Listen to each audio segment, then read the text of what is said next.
자, 우리 저번 시간에 전자에 의한 산화환원 반응을 새롭게 정리해봤습니다. 전자를 잃는 반응은 산화 반응, 전자를 얻는 반응은 환원 반응이라고 하죠. 자, 그럼 전자에 의한 산화환원 반응은 왜 일어나는 걸까? 우리 산소에 의한 산화환원 반응은 한번 고민해봤었거든요. 우리 주변에 산소에 의한 산화환원 반응이 일어나는 이유? 일단 기본적으로 우리 주변에 산소가 많이 있어. 그리고 또 산소는 원자간지 6개로서 전자 2개만 받으면 되기 때문에 굉장히 반응성이 큰 원소이기도 하죠. 그래서 우리 주변에 산소에 의한 산화환원 반응이 많이 일어난다 라고 납득하고 넘어갔었는데요. 지금 정의가 새롭게 바뀌었잖아. 이제는 산소가 아니라 전자를 이용해서 산화환원 반응 정의합니다. 즉, 전자에 의한 산화환원 반응은 왜 일어나는지 한번 고민해볼 만하거든요. 전자에 의한 산화환원 반응 왜 일어나는 거야? 그 이유는 모든 원소들이 전자를 좋아하고 싫어하는 정도가 다르기 때문이에요. 어떤 원소는 전자를 매우 싫어해. 또 어떤 원소는 전자를 매우 좋아해. 이 두 원소가 만나면 어떻게 돼? 매우 싫어하는 원소가 매우 좋아하는 원소한테 전자를 주겠죠. 이 과정에서 매우 싫어하는 원자는 전자를 잃었으니까 산화되는 거고, 매우 좋아하는 원소는 전자를 얻었으니까 환원되는 겁니다.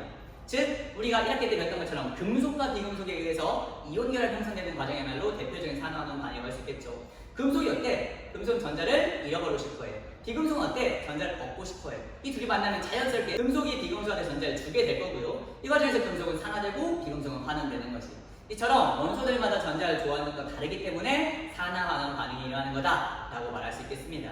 특히 저번 강의 마지막에서 얘기했듯이 금속과 금속끼리도 산화환원 반응이 일어날 수 있는 거거든요. 금속은 전자를 싫어해. 또 다른 금속도 전자를 싫어해. 둘 다 전자를 싫어함에도 불구하고 전자를 주고받을 수 있다는 거예요. 왜? 전자를 싫어하는 정도도 금속마다 다 다르기 때문이죠. 어떤 원소는 전자를 엄청나게 많이 싫어하고요. 또 어떤 원소는 전자를 좀 덜 싫어합니다. 그럼 어떻게 된다고? 매우 전자를 싫어하는 원소가 그나마 좀 덜 싫어하는 원소한테 전자를 강매하게 되겠죠. 이거 좀 들고 있어 하는 과정에서 매우 전자를 싫어하는 원소는 전자를 잃어서 산화되는 거고, 반면에 전자를 좀 덜 싫어하는 원소는 전자를 봐서 환원되는 거다. 이처럼 금속과 금속끼리도 전자를 싫어하는 정도가 다르기 때문에 산화환원 반응이 일어날 수 있다.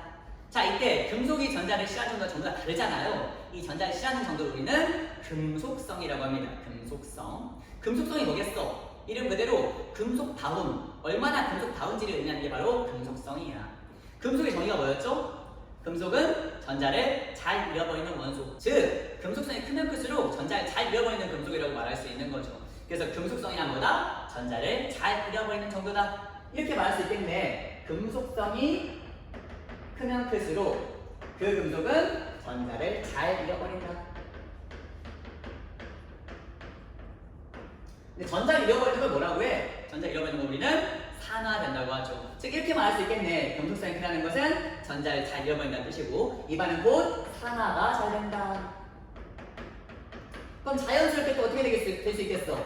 산화가 잘 된다는 것은 곧 잘 녹슨다는 걸 의미하는 거죠. 산화가 뭔데? 해봐, 녹슨 현상인 거잖아. 철이 산화돼서 산화체되면서 녹색이기도 하고요. 또 구리가 산화돼서 산화구리가 되면서 녹색이기도 합니다. 이처럼 산화가 잘 된다는 것은 결과적으로 잘 녹슨다는 것을 의미한다. 금속이 잘 녹슨다는 게 무슨 뜻이야?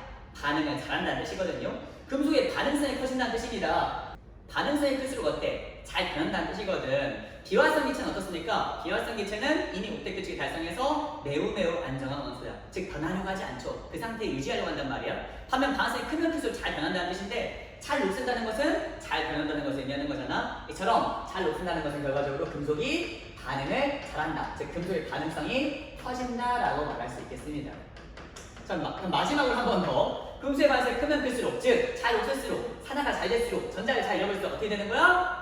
이온이 되기 쉽다는 뜻이기도 해. 금속이 전자를 잃게 되면은 양이온이 될 거 아니야. 그래서 금속의 반응성이 크면 클수록 이온이 잘 된다. 이온화가 잘 된다. 이온화가 바로 이온이 된다는 뜻이잖아. 돼봤자, 변화해봤자, 화학의 화자니까요. 전 이온화가 잘 된다. 이러면서 우리는 이온화 경향성이라고 하죠. 즉, 이렇게 말할 수 있다. 금속성이 크면 클수록 전자를 잘 잃어버리고, 산화가 잘 되고, 잘 녹슬고, 반응성이 커지고, 또 이온화 경향성이 크다라고 말할 수 있겠네. 자, 이때 금속의 반응성을 순서대로 나열한 표를 금속의 반응성 도표라고 합니다. 그래서 금속의 반응성 도표 한번 나타내보도록 하겠습니다. 되게 유명하죠. 칼칼라마, 아라철, 미주납, 수구순, 백금. 이게 의미하는 바가 어떤 뜻이냐면요, 이 반응성 순서에서 왼쪽으로 가면 갈수록 금속성이 커진다는 것을 의미합니다. 즉 전자를 잘 잃어버린다는 것을 의미하는 거고 산화가 잘 된다, 잘 녹슨다, 반응을 잘한다, 이온화 경향성이 크다는 것을 의미하는 거죠. 여기서 칼륨이 가장 금속다운 금속인 거고요. 전자를 잘 잃어버리고 산화가 잘 되고 잘 녹슬고 또 반응성이 커서 이온화가 잘 된다라고 말할 수 있겠네. 우리 칼륨 배웠었잖아. 칼륨은 알칼리 금속으로서 그냥 공기 중에 두면은 굉장히 빠르게 산소랑 반응하는 과정에서 광택이 싹 사라지게 되죠. 이게 바로 산화 반응이었잖아. 이처럼 칼륨은 굉장히 산소랑 잘 반응하는 원소라고 할 수 있겠습니다. 화면 뒤로 가면 갈수록 금속성이 떨어지게 되고 전자를 잘 잃어버리지 못하게 되고 또 산화가 잘 되지 않고 잘 안 녹슬고 반응을 잘 못하고 이온화가 잘 안 된다라고 말할 수 있겠습니다. 즉 이쪽으로 가면 갈수록 잘 반응을 안 한다는 뜻이야. 잘 산화가 안 된다는 뜻이야. 잘 녹슬지 않는다라고 말할 수 있겠네. 자, 이 도표 보시면요. 기본적으로 지금 금속의 반응성을 순서대로 나열했는데 여기 지금 스파이가 하나 있다. 누구? 지금 수소. 수소는 사실 금속이 아니죠. 비금속이잖아요. 지금 나머지는 전부 다 금속인데 혼자 지금 비금속이 나와 있어. 그 이유가 뭐야? 수소는 비금속임에도 불구하고 금속성이 있는 비금속입니다. 금속성이 뭐라고? 전자를 잃어버리는 것을 금속성이란단 말이야. 수소는 비금속인데도 전자를 잃어버릴 수가 있죠. 수소는 전자를 얻을 수도 있고 잃을 수도 있단 말이야. 좀 특이한 원소이기 때문에 좀 전투력 측정기 비교 대상으로서 지금 나타낸 거야. 즉 수소보다 위에 있는 금속들은요, 비금속인 수소보다도 전자를 잘 버리는 진짜 금속들인 거고요. 수소가 뒤에 있는 얘들은 뭐야? 비금속인 수소보다도 전자를 잘 못 버리는 이 금속들의 수치, 금속답지 못한 금속이라고 할 수 있겠습니다. 물론 금속이긴 하지만 실제로 이 구리, 순, 은, 백금, 금 보시면요, 얘들 공통점이 있습니다. 얘들 어떤 특징 가지고 있어? 비금속이죠. 구리, 은, 백금, 금 이런 애들은 잘 녹슬지 않는 금속이잖아. 그거 자체가 우리 상식과도 일치하는 내용이네. 이처럼 이 뒤에 있는 원소들은 금속성이 떨어지는 원소들로서 전자를 잘 잃어버리지 못하고 잘 녹슬지 못하는 비금속들이라고 할 수 있겠습니다. 우리한테 오히려 더 좋지. 잘 녹슬지 않으면 더 좋은 거잖아. 그래서 이와 같이 금속의 반응성을 순서대로 나열할 수가 있다. 자, 이 칼칼라마, 아라철, 이중합, 수구성, 백금 이 금속의 반응성 순서 외워야 될까? 물론 외우면 좋긴 하겠죠. 근데 쌤 시험에서는 안 외워도 충분히 풀 수 있는 문제들만 나오기 때문에 그거 걱정하지 않으셔도 돼요. 외우는 게 중요한 게 아니고요. 이 순서에 따라서 어떻게 산화원 반응이 일어나고 또 왜 하필 이런 순서를 갖는지 그 원리를 이해하는 게 중요한 거지. 자, 그러면은 외우지 마시고요. 왜 칼륨이 가장 금속성이 크고 그 뒤는 이 순서가 되는지, 이 뒤로 갈수록 왜 금속성이 떨어지는지 그 이유 먼저 한번 살펴보도록 하겠습니다. 왜 칼륨이 가장 금속성이 클까? 왜 가장 전자를 잘 버릴까? 전자를 잘 잃어버리는 조건이 뭔데? 우리 1학기 때 배웠는데요. 전자를 잘 잃어버리기 위해서는 원자과 전자 수가 적어야 합니다. 원자과 전자 수가 3개인 애보다는 2개인 애가 전자를 좀 더 잘 버리고요. 원자과 전자 2개인 애보다는 1개인 애가 훨씬 더 전자를 잘 버리잖아. 이 원자과 전자 1개인 원소들이 바로 수소 빼고 알칼리 금속이라고 하죠. 알칼리 금속 너무너무 전자를 잘 버리고 너무너무 반응성이 큰 원소들 아닙니까? 이처럼 주기율표에서 왼쪽으로 가면 갈수록 금속성이 커진다 라고 말할 수 있겠네. 주기율표 왼쪽 갈수록 원자과 전자 수가 줄어들거든. 원자간자 1, 2, 3, 4, 5, 6, 7, 0이잖아. 맨 오른쪽에는 0, 원자간자 0개는 반응을 아예 안 하고요. 즉 주기표 왼쪽 가면 갈수록 원자간자 수가 줄어든다. 원자간자 수가 줄어들면 줄어들수록 더 전자를 잘 버리게 된다는 거 이미 1학기 수업에서 자세하게 배웠었죠. 이처럼 왼쪽으로 갈수록 즉 주기율표 1쪽에 있는 원소들은 기본적으로 금속성이 큽니다. 당연히 그 다음에 2조, 그 다음에 13조이겠지. 지금 보시면요, 이 칼륨 주기율표 1쪽에 있는 알칼리 금속이야. 그러면 칼슘은 2조. 나트륨 1조, 마그네슘 2조, 알루미늄 13조. 이처럼 기본적으로 지금 원자간자가 1개, 2개, 3개인 애들이 지금 금속성에서 앞부분에 있는 원소들이라고 볼 수 있겠습니다. 자, 이때 주기율표 왼쪽에 있는 원소들 한번 다시 나열해 보도록 하겠습니다. 가장 주기율표 왼쪽에 있는 원소들이 주기율표 1쪽에 있는 원소들로서 알칼리 금속이었죠. 알칼리 금속 순이나 따르세. 그래서 표시해 보면요, 수소, 리튬, 나트륨, 칼륨, 루비륨, 세슘, 프랑슘. 얘들이 지금 주기율표 가장 왼쪽에 있는 원소들이란 말이야. 따라서 원자간화 수가 적고요. 1개밖에 안 되죠. 그래서 전자를 잘 잃어버리는 특징을 가지고 있습니다. 수소는 알칼리 금속이 아니니까 제외하고요. 즉 얘네들이 지금 알칼리 금속인데요. 자, 이 알칼리 금속들 금속성 굉장히 큽니다. 전자 잘 잃어버리죠. 근데 여기 있는 이 알칼리 금속이 전부 다 똑같은 금속성을 가지고 있을까? 그건 아니야. 이 알칼리 금속에서도 금속성이 더 큰 놈이 있다는 겁니다. 킹 오브 킹. 금속 오브 금속. 진짜 금속 중 상금속 중에서도 더 상금속이 지금 있다는 거야. 이 중에서 가장 금속성이 큰 원소는 뭘까? 즉 주기율표 위로 갈수록 금속성이 커질까? 아래로 갈수록 금속성이 커질까? 그래서 가장 극단에 있는 리튬과 프랑슘의 금속성을 한번 비교해 보도록 하겠습니다. 누가 더 금속성이 클까? 즉 누가 더 전자를 잘 버릴까? 자, 그걸 이해하려면요, 마찬가지로 1학기 때 배운 이유가 있어. 전자 구조를 보면은 얘의 성질을 이해할 수 있게 되죠. 자, 리튬의 전자 배치 한번 그려보도록 하겠습니다. 리튬은 원자번호 3번이니까 이렇게 생겼어. 처음에 2개 넣고 두 번째 하나 있는 이런 모습이었었죠. 한편 프랑시움은 어떻게 생겼을까? 프랑시움의 원자번호는 저도 모릅니다. 안 외워요. 원자번호 몰라도 프랑시움의 전자 배치에 우리는 그릴 수가 있다. 지금 1주기, 2주기, 3, 4, 5, 6, 7주기잖아요. 7주기라는 건 전자 껍질이 7개 있다는 뜻이고요. 하나, 둘, 셋, 넷, 다섯, 여섯, 일곱. 그리고 안쪽에 전자가 싹 다 차있고 맨 마지막 전자 껍질에 지금 원자가 하나 있는 상황. 이게 바로 프랑시움의 전자 배치라고 할 수 있겠죠. 즉 상황이 지금 이런 상황입니다. 리튬과 프랑시움 중에서 전자를 더 잘 버리는 원소는 무엇인가? 즉 이전자를 버리려고 하겠죠. 또 이전자를 버리려고 하겠죠. 그러니까 얘가 잘 떠져나갈까? 얘가 잘 떠져나갈까가 지금 질문인 거야. 어떤 게 더 잘 떠져나갈까? 힌트를 주자면은 전자는 전기적으로 음전을 띄고 있고 원자 핵은 전기적으로 양전을 띄고 있죠. 음과 양은 어떻다? 항상 당기는 힘이 작용한다. 즉 전자와 원자핵은 서로의 인력이 작용한다는 뜻이야. 서로 당기고 있어. 마찬가지로 얘와 얘도 당기고 있겠죠. 그럼 다음 나왔다. 얘와 얘가 당기는 힘이 셀까? 얘와 얘가 당기는 힘이 셀까? 너무 당연하게도 얘가 더 강한 힘인 거죠. 왜? 가까우니까. 서로 사랑하는 두 입자가 서로 가까이 있으니까 당기는 힘도 더 센 거고요. 화면 애들 지금 거리가 굉장히 멀잖아. 그렇기 때문에 당연히 인력이 약해져서 더 쉽게 떨어져 나갈 수 있게 되는 거죠. 그만큼 장거리 연애가 어려운 겁니다. 쌤이 1학기 때 이렇게 비유하셨어. 지금 이 원자의 가운데서 아이돌 오빠가 지금 공연 중이란 말이야. 이게 지금 팬클럽들이 구경하고 있는 상황인 거죠. 지금 얘랑 얘 입장에서 할 거 봐봐. 누가 더 집에 가고 싶겠어?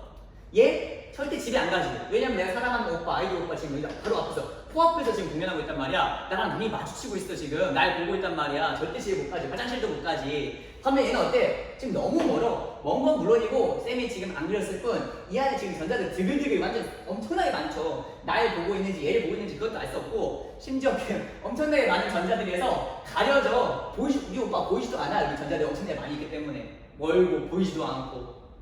이해되시죠? 즉, 이 전자는 굳이 여기 이 소란스러운 여기 이 현장에 있을 필요가 없어. 너무 멀어. 너무 전자가 많아. 차라리 그냥 집에 가서 TV로 보는 게 훨씬 더 나을 수도 있다는 거죠. 그래서 이 전자는 이 전자보다 더 쉽게 빠져나갈 수 있다. 그럼 다시 돌아가서 주기율표 위로 갈수록 금속성이 커져, 아래로 갈수록 금속성이 커져.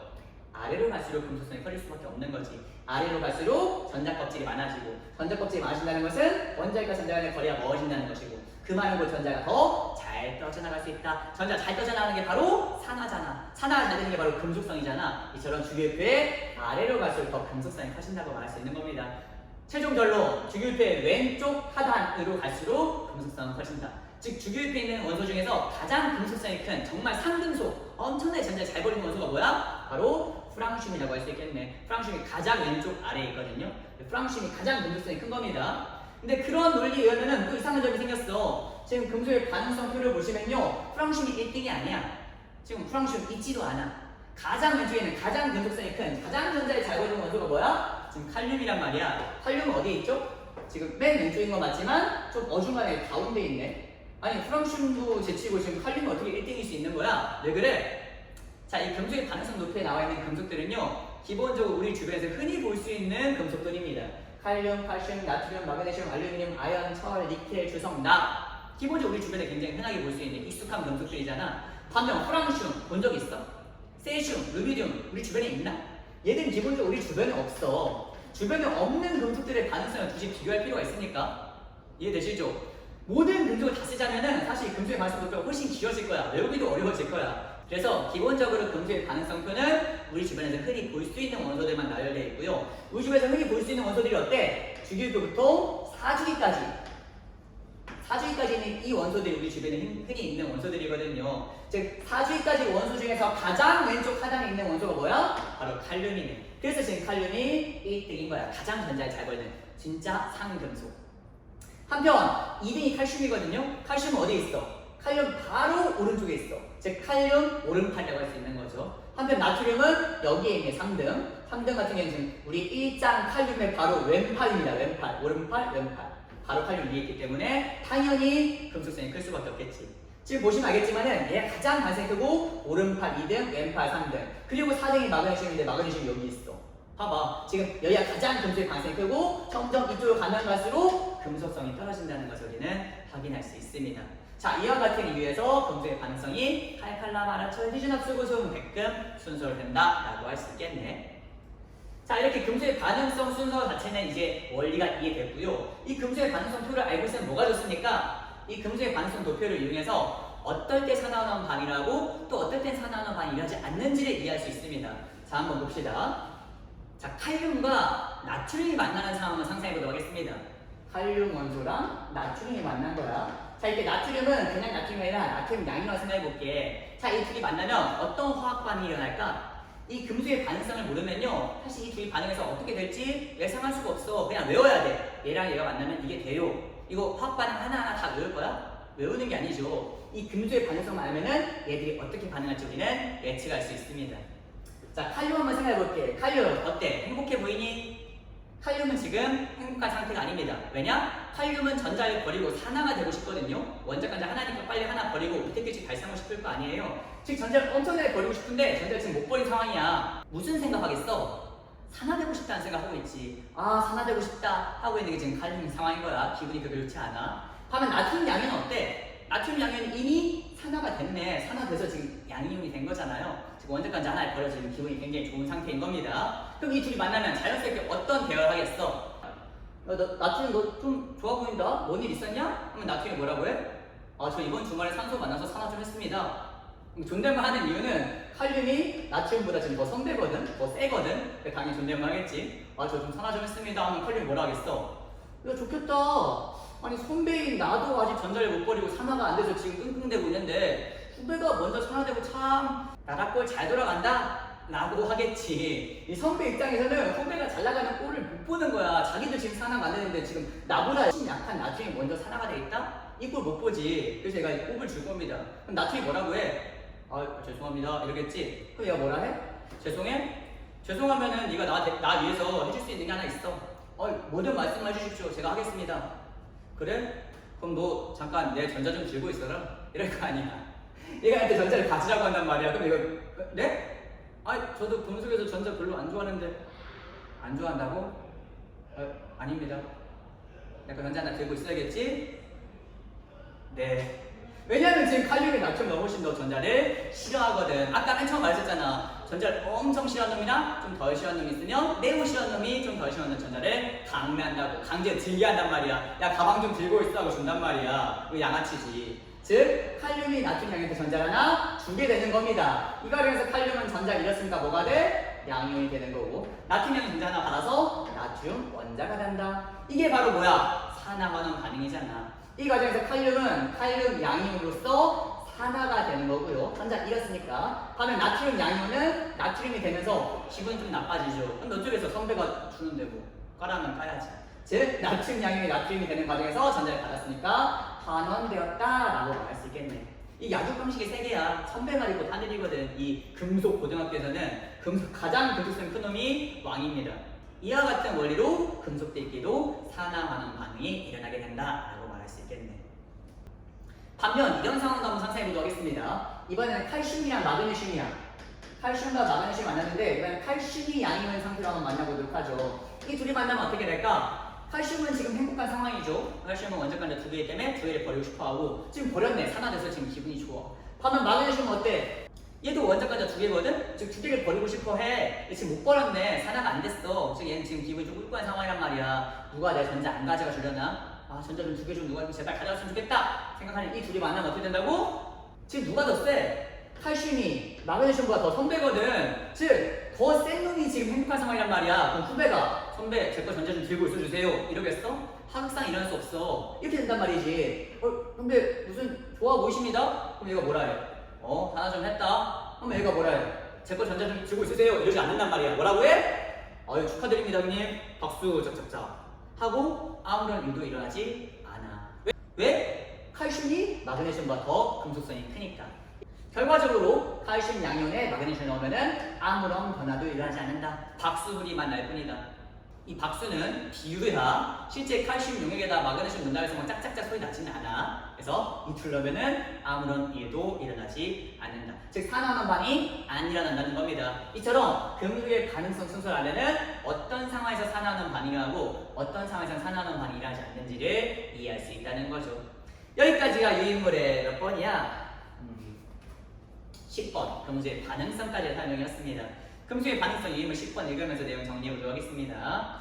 자, 첫 번째 줄. 일반적으로 금속 원소는 전자를 잃고 양이온이 되려는 경향이 있죠. 이게 금속의 정의니까 이러한 특성을 이온화 경향이라고 한다. 즉 이온화 경향이 크다는 것은 산화되기 쉽다는 뜻이고, 즉 전자를 잘 잃어버린다는 뜻이고, 즉 녹슬기 쉽다는 뜻이고, 즉 반응성이 크다는 것을 의미한다. 그래서 칼칼람, 알아철, 유진옥, 수고수용, 백금 순서가 있는데 뭐 순서까지 외우실 필요는 없습니다. 금속의 반응성은 일반적으로 주기율표 왼쪽 하단으로 갈수록 커지고, 아까 설명했었지?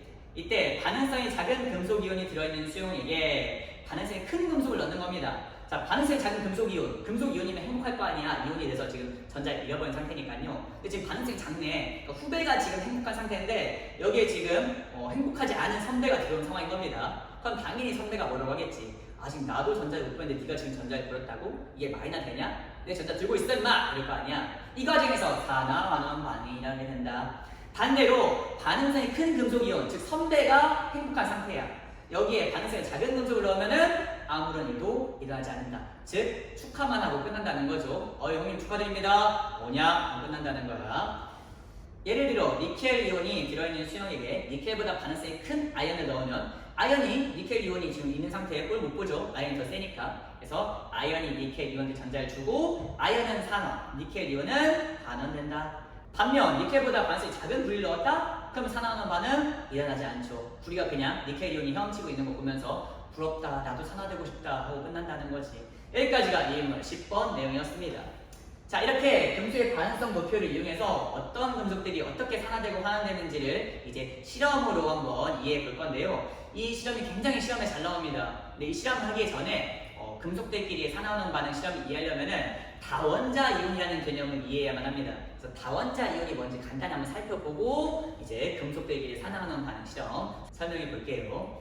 자, 다원자 이온이란 이름 그대로 여러 개의 원자들로 이루어져 있는 이온이란 뜻이야.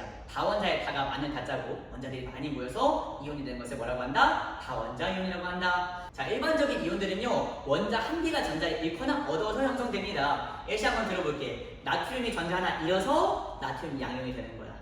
또는 산소가 전자 두 개 얻어서 산화 음이온이 되는 거야. 이처럼 원자 한 개가 전자를 얻거나 잃으면서 이온이 되는 게 정상인데요. 몇몇 특수한 상황 속에서는 원자 한 개가 아니라 여러 개의 원자들이 일단 뭉쳐. 그리고 여러 개의 원자를 뭉쳐서 이 뭉친 덩어리가 또다시 전자를 잃거나 얻으면서 큰 하나의 이온이 형성되는 거야. 이러한 이온을 뭐라고 한다고? 다원자 이온이라고 한다. 자, 이 다원자 이온들이 우리 수능에 굉장히 다양하게 많이 있거든요. 근데 하나하나 다 외우기 좀 어렵고 우리 시험에 잘 나오는 다원자 이온 5개를 소개하도록 하겠습니다. 이 5가지 다원자 이온 정도는 알고 있어야지 앞으로 유인물 12번, 13번 내용도 이해할 수 있고 또 2학기 때 내일 중화방도 제대로 이해할 수 있거든요. 그래서 5가지 다원자 이온을 소개하도록 하겠습니다. 자, 첫 번째 NO3-라는 녀석이 있습니다. 이게 무슨 말이냐면요, 질소 원자 하나에 산소 원자 3개가 만나서 총 4개의 원자가 덩어리 짓는 거야. 이 덩어리 짓는 이 상태에서는 그렇게 행복하지 않거든요. 근데 여기서 전자 하나 더 받잖아? 그렇게 NO3- 되면은 모두가 다 행복해지게 되는 겁니다. 이렇게 되면은 개별 원자 하나하나씩 있는 것보다도 훨씬 더 안정화되는 거거든요. 그래서 NO3-는 따로 쪼개지지 않습니다. 이 NO3-로서 하나의 입자로서 움직일 수 있게 된다는 거죠. 사실 하나의 입자는 아니지. NO3로서 원자 4개가 뭉쳐있는 하나의 덩어리인데 마치 분단처럼 얘들이 뭉쳐가지고 하나의 입자처럼 움직이게 된다. 그래서 이렇게 여러 개의 원자들이 뭉쳐서 하나의 이온이 되는 이러한 이온을 다원자 이온이라고 하고요. 하필 이 NO3-는 질산 이온이라고 합니다. 질산 이온. 또 SO4E-라는 다원자 이온이 있습니다. 이건 뭐야? 펑 하나에 산소 4개, 총 5개의 원자가 뭉치고 거기서 전자 2개를 더 받는 거야. 그렇게 되면 해피해져서 얘들이 한 번에 같이 다니는 다원자 이온이 된다. 얘의 이름이 바로 황산 이온이죠. 황산 이온. 같은 맥락으로 CO3E- 얘를 탄산 이온이라고 하고요. 탄산 이온.